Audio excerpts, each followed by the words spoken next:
Attention everyone, this is your half-hour call to places. This is Half Hour. You're listening to Dynamic Dialogues. Whether you're a long-standing professional in the field, an aspiring stage manager, or simply curious about what happens behind the curtain, you're invited to be a part of this immersive journey as we explore the intricacies of leadership, entertainment, and what it means to be human. Welcome back, everyone. Today, we're going to be talking about culture and the impact that culture can have on not only us individually, but also as a group of collaborators and working with a company or for a company, and how the decisions that we make, how we communicate, the language that we use can really make a huge difference in job satisfaction and how we do our job, how we approach our job. So there's three things I'm going to talk about related to culture. First is, what is culture? The second thing is creativity and innovation. And the last thing is impact. First, let's talk about culture. Culture is defined as the shared values, beliefs, and practices that define a company or organization's identity. It shapes its behaviors and it influences its decisions. There are a lot of really unique challenges and opportunities in our entertainment industry.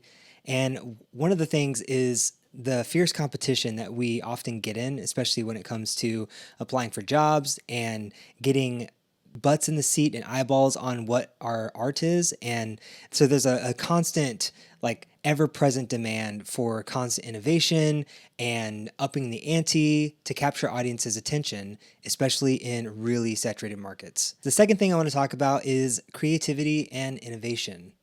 Culture can play a pivotal role in encouraging our creativity and innovation by fostering an environment where risk-taking is not only accepted, but encouraged.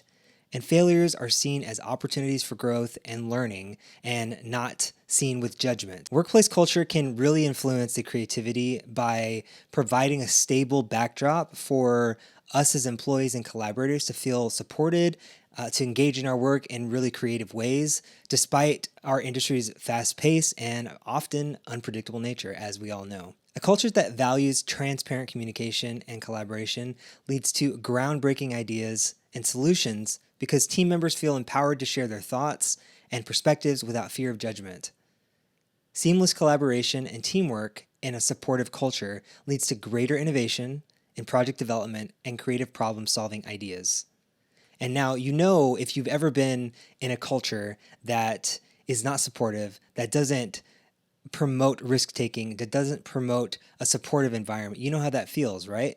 And when you're in a culture that does offer those things and does support you and allow you some room to do some more creative things and to take bigger risks, it often leads to more creative projects, better collaboration, better communication. Things are a lot more open and transparent. So just take a moment and think about that and consider how powerful culture can be. And not only just from a company's point of view and a company establishing culture, but also think about your stage management teams. Think about your collaborative teams with designers and with technicians and artists, and how those cross-cultural collaborations are working and manifesting. I think that there's a lot of different ways that we can influence culture in our work.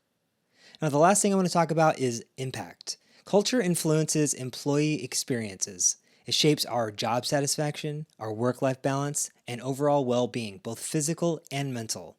Companies and organizations and teams that prioritize a culture that I've described and invests in our growth and also in our own growth and our team's growth and our collaborators' growth and development, that are more likely to retain top talent. So if you have someone on your team that is really awesome, if you have someone who has brought a lot of really great ideas or is contributing in a really important way, you want to hold on to that person, right? So you want to support them and offer a culture where they feel welcomed, where they feel like they can continue to contribute and to give new creative solutions to problems that are constantly coming in. Creative support and empowering work environments through initiatives such as training, mentorship, career development programs, things like asking for feedback and actually listening to it, having group feedback sessions, having group problem solving,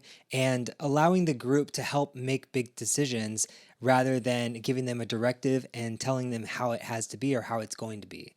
So these are some really important ways that we can build culture, that we can influence culture, and then we can promote growth, not only within the company and within organizations that we work in, but also within ourselves and within teams and just our collaborators as a whole. So I hope that you take these things and you're able to apply them. And I also wrote an article on Half Hour around culture, around a lot of these same topics. So if you want to check that out, you can check it out at itshalfhour.blog. So I'll see you next time. Thanks for listening. If you enjoyed this episode, please consider checking out the Half Hour blog at itshalfhour.blog, where we have multiple articles around leadership topics, communication tips, and much more. So check it out at itshalfhour.blog. If you'd like to learn more and listen more to this podcast, you can check it out at dynamicdialoguespodcast.com. We have new episodes every Monday. Click the subscribe button and you'll be notified when they're released. Brian off headset.